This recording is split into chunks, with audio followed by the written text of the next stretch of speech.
everyone! In this video, I'm going to teach you how to do a half-up overlapping hairstyle. What you're going to need is some of your favorite bobby pins, a fine-tooth comb, and some of your favorite light hold hairspray. I'm using Nexus Comb Through Touchable Hold, just so I don't really want the hairspray to make my hair feel crispy or hard. You still want your hair to be able to flow, so that's why I chose that hairspray to use. So what we're going to do first is we're going to tease just a little bit the crown of our head. So it kind of just depends on how you normally tease your hair, how much volume you want. I just want a little bit, so I'm just going to kind of grab a little section. You want it to be even on both sides. And you guys can see in back where I'm grabbing from. So not a lot. All I did was about here and just down a little bit. Just enough that after you tease it and give it a light spray, you'll get a little bit of volume, but nothing too crazy. So I'm going to use the skinnier part of my comb, and I'm just going to take from the middle part of my hair and just drag down.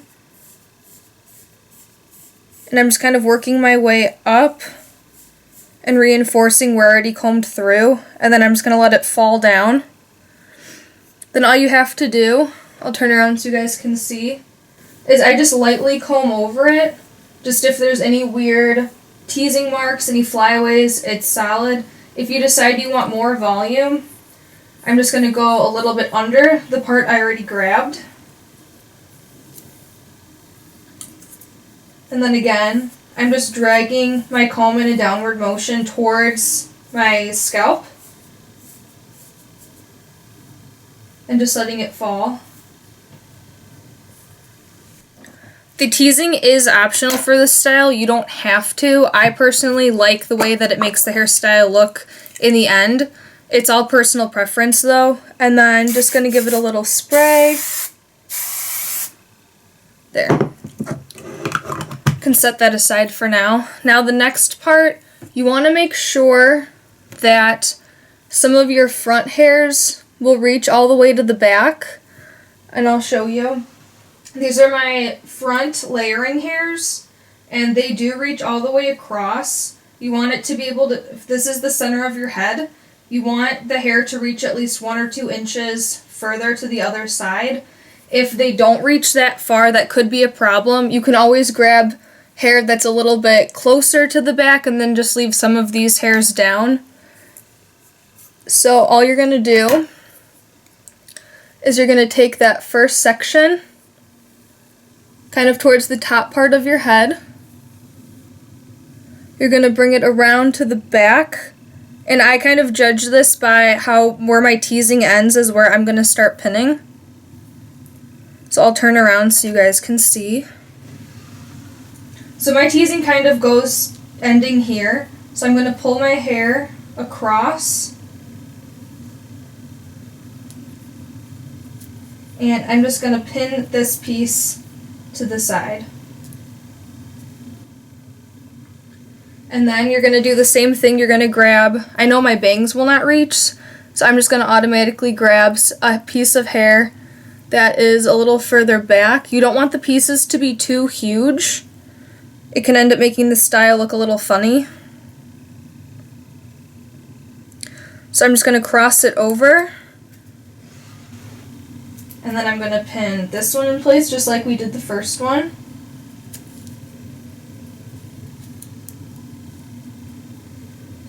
So that's your base for it. And then you can see how they crisscross. We're going to keep doing that on alternating sides. So if you start on this side, you're just going to keep going back and forth. So then you're going to grab another little piece. Again, you don't want them to be too big. Otherwise the overlapping can end up looking a little bit messy.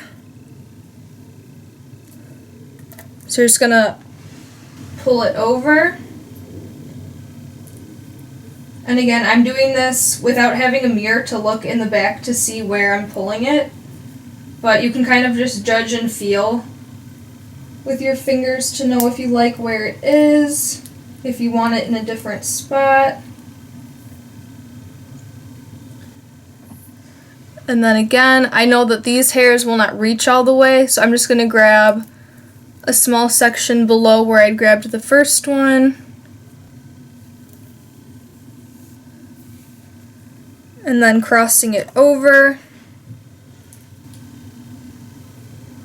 all the way to the other side.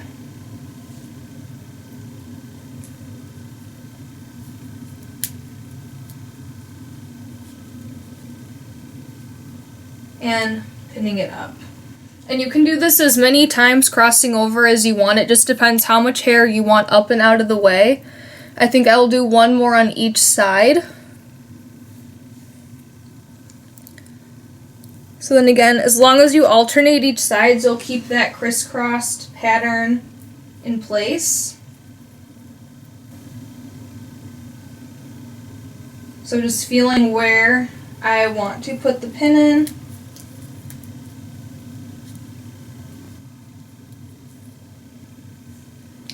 And then again, the last section on this side.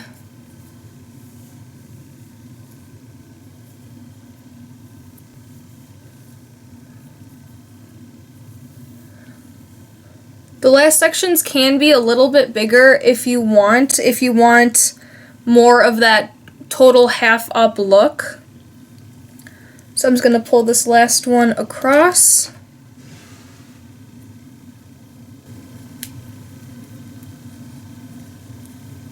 And pin it in place.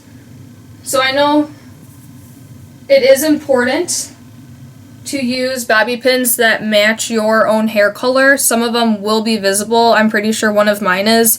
This is where I would go to the bathroom, check with 2 mirrors to see the back of my head, see which needs to be replaced or moved around. And that's really easy to do once you have it set. It's easier because it feels way more anchored to be able to switch one out with another one. Or you could even, if you want to do more up to cover, it's all up to you for how you guys want it to look. But that's a really cute way if you're going to a wedding, a formal event, a dance for school, or even if you just want your hair half up but you just want to look cute. So that is how you do it. I hope you guys liked it. Thanks for watching.